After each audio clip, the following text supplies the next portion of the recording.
If you ever wanted to identify what your childhood traumas might be, one way to do it is to actually look at what your good qualities are. What stories have you told yourself about your positive qualities, and there's a good chance that those positive qualities are there because of childhood trauma.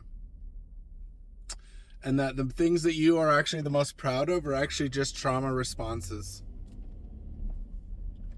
Nothing's wrong with this.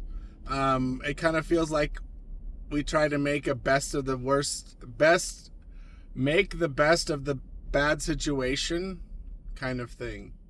And I'll just take an example from my life. Like, one of the things that I always was so proud of was that I could tap into and I could tune in to other people's feelings and other people's emotions.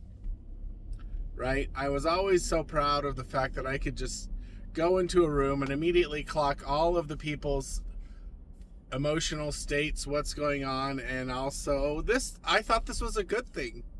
I thought this made me, a good friend. This made me a caring friend who can sense what's going on.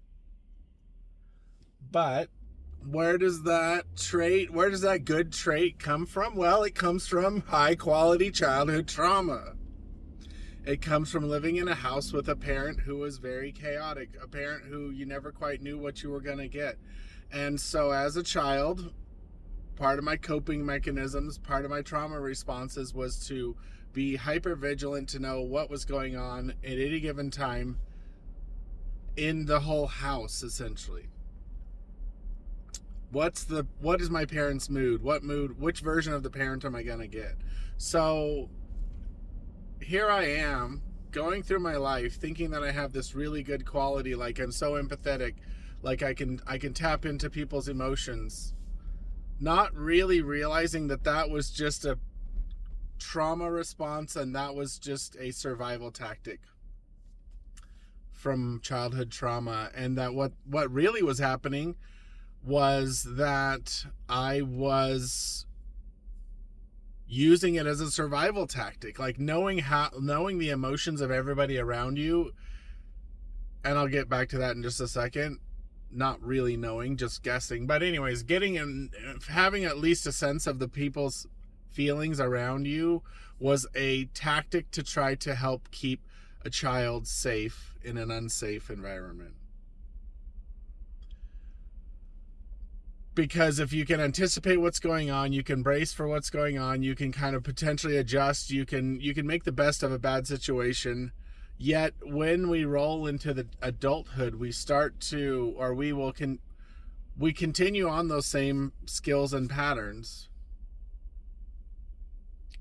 Now, is it healthy for me to be able to sense the emotions of everybody around me?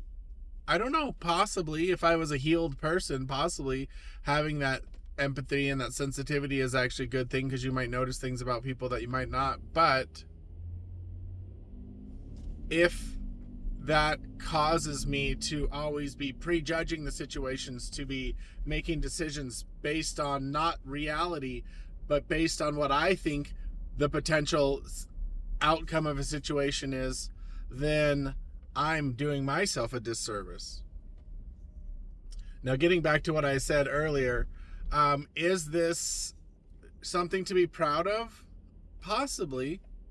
Is this something to be proud of? Possibly, but just know that the things that you're proud of likely are you in your own mind trying to make the best out of a bad situation that you came out of. And that these trauma responses and survival tactics can at least point you in a direction that will help you understand a little bit more about what you went through, so that you can potentially look at healing it. So, yeah, that's it's a mind trip to be able to look at yourself and realize all the things that you were so proud of yourself were actually just you surviving really bad situations. But like I said, if we can heal, then we can potentially use some of those skills for good. But